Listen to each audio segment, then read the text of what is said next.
సైకిల్కు vote వేసే బాధ్యత మీది, మీ సమస్యలు పరిష్కరించే బాధ్యత నాది అంటూ వెలగపూడి వైశ్యులకు హామీ ఇచ్చారు. ఆర్య వైశ్యుల సహకారంతో 2009 నుంచి నేటి వరకు నా నామినేషన్కు కట్టే డబ్బుల్లో కొంత ధనం ఆర్య వైశ్యులు ఇస్తే ఎన్నికల ప్రచారం ప్రారంభించేది కళింగ వైశ్యుల నుంచేనని విశాఖ తూర్పు నియోజకవర్గ టీడీపీ ఎమ్మెల్యే అభ్యర్థి వెలగపూడి రామకృష్ణ అన్నారు.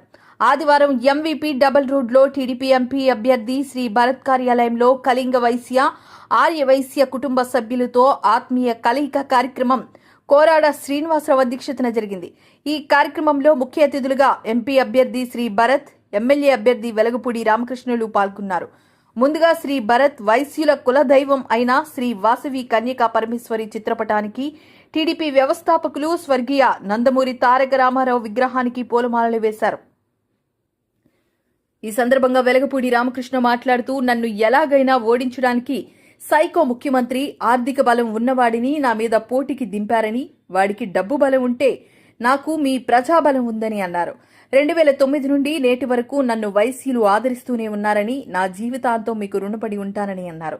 టీడీపీ అధికారంలోకి వచ్చిన వెంటనే కళింగ వైశ్యుల చిరకాల కోరిక ఓబీసీ అని, అది నెరవేర్చేందువరకు నిద్రపోనని హామీ ఇచ్చారు. ఈ కార్యక్రమంలో టీడీపీ రాష్ట్ర వాణిజ్య విభాగం ప్రధాన కార్యదర్శి కోరాడ హరిగోపాల్, శ్రీకాకుళం నగర Kalinga committee working president Korada Ramesh, Visakha జిల్లా టీడీపీ కళింగ వైశ్య బీసీ సాధికారిక కన్వీనర్ కోరాడ శ్రీనివాస్, రాష్ట్ర డైరెక్టర్లు తంగుడు సంతోష్ కుమార్, ఊర్నా సంతోష్ కుమార్, గుడ్ల రమేష్, లాడిర సురేష్, విశాఖ తూర్పు నియోజకవర్గం అధ్యక్షులు కింతల గురుచరణ్, యూత్ నాయకులు సూరి చంద్రశేఖర్, ఆర్యలోవ వైశ్య సంఘం అధ్యక్షులు జామి సాంబమూర్తి, బీజేపీ నాయకులు వడ్డీ నాగరాజు, అప్పునగర్ సంఘం అధ్యక్షులు ఉన్నా విజయ్ కుమార్, ఇసుకతోట సంఘం అధ్యక్షులు కొంచాడ జనార్దన్, విశాఖ జిల్లా కళింగ వైశ్య గౌరవ అధ్యక్షులు పీసీబీ రావుతో పాటు తూర్పు నియోజకవర్గ కళింగ కోమట్లు పాల్గొన్నారు.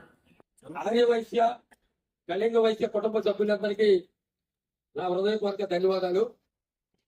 2009 నుంచి కూడా నా నామినేషన్ లో కట్టే డబ్బుల్లో కొంత భాగ్యం కొంత ధనం ఆర్య వయసులు ఇస్తే ఎన్నికల ప్రచారం ప్రారంభించేది కళింగ వయసు.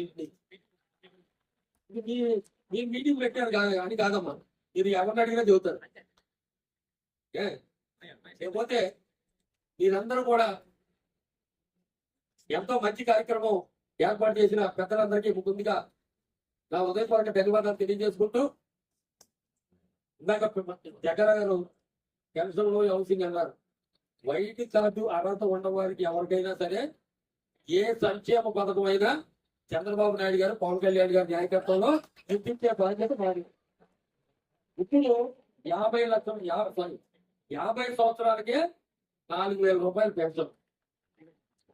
ఆ రోజు నందమూరి తారక రామారావు 35 రూపాయలతో పెన్షన్ ప్రారంభమైతే 200 రూపాయల నుంచి 2,000 రూపాయలు పెన్షన్ చేసింది చంద్రబాబు నాయుడు గారు. 2,000 నుంచి 3,000 అవడానికి 5 సంవత్సరాలు పెట్టింది ఈ గూడ్స్ బండికి. మనం 3,000 నుంచి 4,000 చేసాం. ఆయన 3,500 అన్నాడు సైకో జగన్మోహన్ రెడ్డి గారు. ఆ 3,000 నుంచి 3,500 అవడానికి 3 సంవత్సరాల తర్వాత అక్కడ మీరు చూసే ఉంటారు. 2028లో 250 అట, 2029లో 250 అట. ఆ 2029 నాటికి 3,500కి కేజీ వంకాయలు ఓడరు వస్తాయా?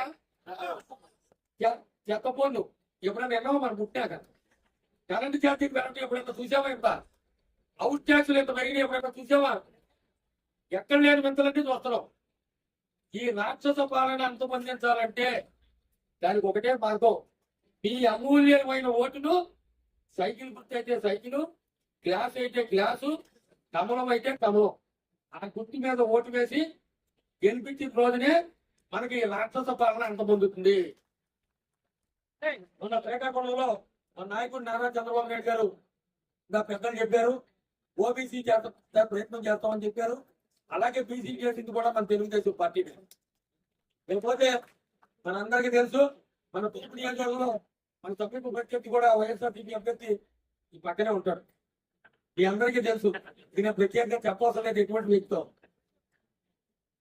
ఈ సైకో జగన్మోహన్ రెడ్డి పరిపాలనలో మాకంటే మీకు ఎక్కువ తెలుసు అమ్మా. ఎందుకంటే విశాఖ నగరం ప్రశాంతమైన నగరం. అందరూ ఎక్కడో ఎక్కడెక్కడి నుంచి వచ్చి పొట్ట చేతికొచ్చి చేత పట్టుకుని ఇక్కడ బతుకుతున్నాం. ప్రశాంత నగరం మంచి ప్రజలు అవ్వబట్టే కదా. అటువంటి నగరాన్ని ఒక గన్యాయవనంగా ఒక మాదక ద్రవ్యాలకు అడ్డాగా, ఒక డ్రగ్స్ అడ్డాగా తయారు చేశాడు ఈ సైకో జగన్మోహన్ రెడ్డి. దాని వలన మట్టంలో మానభంగాలు పెరిగిపోయి మీ అందరికీ తెలిసిందో వెళ్తారు, మీరందరూ చూసే ఉంటారు. అయితే చైన్ స్నాచింగ్లు, ఆగడాలు, ఇకపోతే నాతో పాటు మీరు కూడా వ్యాపార విషయాల్లో ఎన్ని బాధలు పడుతున్నారో మనందరికీ తెలుసు. మీరందరూ కూడా సాధ్యమైనంత వరకు అందరూ వ్యాపారస్తులే. ఏ పార్టీలో లేని విధంగా నా లెక్కలో మీరే స్టార్ క్యాంప్ అయినారు. ఎందుకంటే మేము రోజు ఎంతమంది పబ్లిక్ ని ఎలక్షన్ అప్పుడు కలుగుతాం తప్పితే పావులప్పుడు తక్కువే కదమ్మా కలిసేది. ఏదో ఫంక్షన్ ఉంటే వస్తాం, లేకపోతే మీరు ఏదైనా పని ఉంటే ఆలోచిస్తారు. కానీ నిత్యం మీ షాపుల దగ్గర ప్రజలతో మమేకమై ఉండేది మీరే. అందుకని మీరే స్టార్ క్యాంప్ అయినారు. మీ చేతిలో మంచి ఆయుధం ఉంది. మీరు చెప్తే నమ్మే వ్యక్తులు ఉన్నారు. మీ బోడీ మంచిదని నమ్మే వ్యక్తులు ఉన్నారు. అందుకని మీరు అందరూ కూడా ఇంకో వారం రోజులే టైం ఉంది. మనం ఒక ఓటే కదా, ఎండగా ఉంది, లేదా టీవీ సీరియల్ చూద్దాం, లేదా క్రికెట్ చూద్దాం అని దయచేసి సరదాగా మాట్లాడతాం. దయచేసి ఎవరు అశ్రద్ధ చేయొద్దు. ఒక్క ఓటే అమూల్యం, ప్రతి ఓటు అమూల్యం, ప్రతి నీటి బొట్టు ఎలాగ అమూల్యం, వాళ్ళు ప్రతి ఓటు అమూల్యం. ఈ రాష్ట్ర పాలన అంతమొందించాలంటే ఎట్టి పరిస్థితుల్లో కూడా ఓటు ఉన్న ప్రతి ఒక్కళ్ళు ఉదయం 6:30-7 గంటలకే పోలింగ్ బూత్కి వెళ్ళి మీ ఓటు హక్కు సద్వినియోగం చేసుకోమని మీ అందరినీ కోరుకుంటున్నాను. ఇకపోతే విశాఖపట్నంలోనే ఆస్తులు తాకట్టు పెట్టారు. మీ అందరూ తెలుసు కదమ్మా. గోపాలపట్నం రైతు బజార్ తాకట్టా, ఏమన్నా సీతమ్మ గారు తహసీల్దార్ ఆఫీస్ తాకట్టా, సర్క్యూట్ హౌస్ తాకట్టా,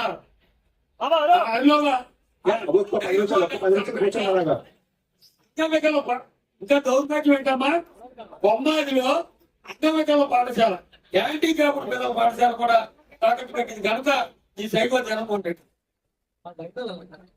ఎన్నో ఆస్తులు అమ్మేయడానికి చూస్తే లుల్లు గ్రూప్ కి ఇచ్చింది అమ్మపోతే కోర్టు స్టే తీసుకొచ్చారు. జోడుగొండపాలెం పక్కన డిస్ట్రిక్ట్ ట్రైనింగ్ సెంటర్ ఉంటే అమ్ముతుంటే స్టే తెచ్చాం. పోలీస్ క్వార్టర్స్ అమ్ముతుంటే స్టే తీసుకొచ్చాం. రామానాయుడు స్టూడియో అన్యాక్రాంతం అవుతుంటే సుప్రీంకోర్టు నుంచి స్టే తెచ్చాం.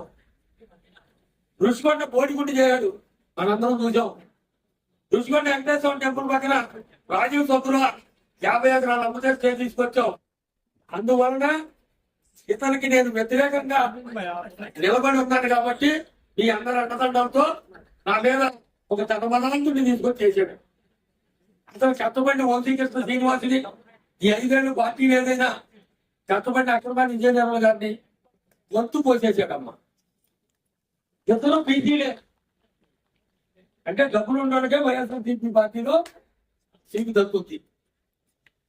అతనికి ధనబలం ఉండొచ్చు, నాకు మీ ప్రజాబలం ఉంది.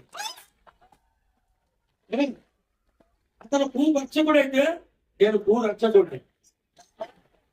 విశాఖ తూర్పు నియోజకవర్గంలో మీరు ఇంతసార్లు నుంచి కనిపించారు. రాష్ట్రంలో మీరు ఎక్కడికి వెళ్ళినా మీకు మంచి పేరు ఎమ్మెల్యే మంచోడు అంటారు తప్పితే అట్లాంటి ఎమ్మెల్యే పోటీ చేసేది ఎక్కడ అన్నారా చెప్పండి. ఈ అందరూ ఆశీస్సులతో నేను మేసాల బాబు గౌరవం అంటాను తప్పితే వాళ్ళగా ఎంపీ మోసాల బాబు అని నన్ను ఇప్పుడు ఇల్లు చక్కకి ఇల్లు చక్క పెట్టుకుని ఊరు చక్క పెట్టాలి. ఇల్లే చక్క పెట్టినోడు ఊరు చక్క పెట్టగలమా? ఎంత చేస్తే నచ్చగలవాలా? ఇల్లు అమ్ముకుని పండగ చేసుకునేది చంద్రబాబు నాయుడు ప్రభుత్వం, ఇల్లు అమ్ముకుని పండగ చేసేది జగన్మోహన్ రెడ్డి ప్రభుత్వం. అదే తేడా. చంద్రబాబు నాయుడు గారు, పవన్ కళ్యాణ్ గారు నాయకత్వంలో నరేంద్ర మోడీ గారి ఆశీస్సులతో మన రాష్ట్రం బాగుపడాలా. 12 లక్షల కోట్ల రూపాయలు అక్కడ ఉంది.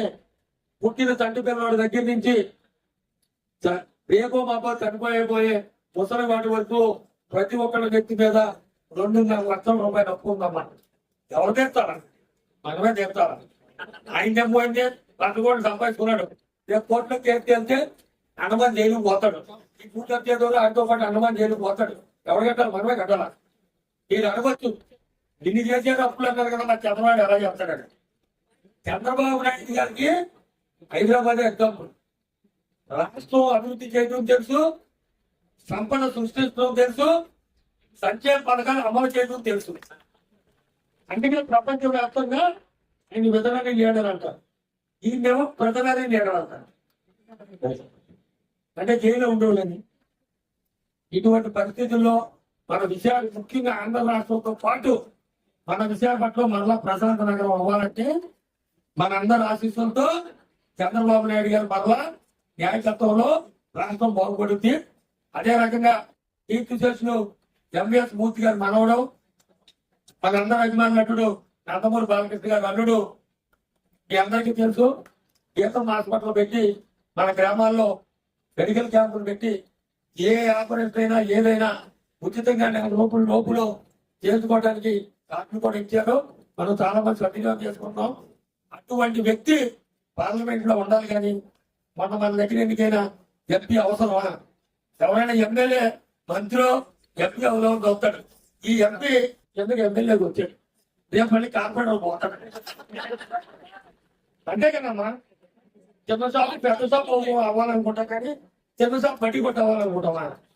అటువంటి పరిస్థితి అవుతుంది. అందుకని చెప్పి మనందరం కూడా తూర్పు నియోజకవర్గంలో 2 ఓట్లు సైకిల్ గుర్తు మీద వచ్చి, ఒకటి ఎంపీ భర్త గారికి, రెండోది నాకు సైకిల్ గుర్తు మీద వేసి ఆ వాసవి తల్లి ఆశీస్సులతో, మీ అందరి ఆశీస్సులతో, ఆ టీడీ సాయి గారి ఆశీస్సులతో మంచి మెజార్టీతో దాన్ని గెలిపించాలని, అదే రకంగా అమ్మవారి టెంపుల్ ఒకటి, కళ్యాణ మండపం కోసం ఒకటి, ఆది వయసులు అలాగే కళింగ వయసులు కూడా కమ్యూనిటీ వాళ్ళకి అడిగారు. తప్పకుండా చంద్రబాబు నాయుడు గారు దృష్టిలో పెట్టి పెద్ద లక్ష్మీనాయుడు గారు రాష్ట్రం చేసాడు. మా పెద్ద ఉన్నాడు, అది కూడా సపోర్ట్ చేయాలా. ఈ మధ్యలో ఆ ఎమ్మెల్యే గారు పనిచేద్దాం అని పట్టించుకోకుండా కుదరదు. మీరు కూడా మాతో పాటు ప్రయత్నం చేయాలా. తప్పకుండా కూడా మీ అందరికీ ఇదివరకు లాగే మా గ్రామ పెద్దలు వసీని గారు, రామారావు గారు, మా కార్పొరేటర్ మంగవాణి బోలరావు గారు, మీ అందరితో పాటు టీం వర్క్ నేను కూడా గతంలో ఎలాగ ఉంటానో అలాగే ఉంటాను తప్పితే వేరే మార్పు అయితే నాలో ఉండదు. మీరందరూ మంచి మెజార్టీతో గెలిపించాలని మరి కోరుకుంటూ సెలవు తీసుకున్నాను.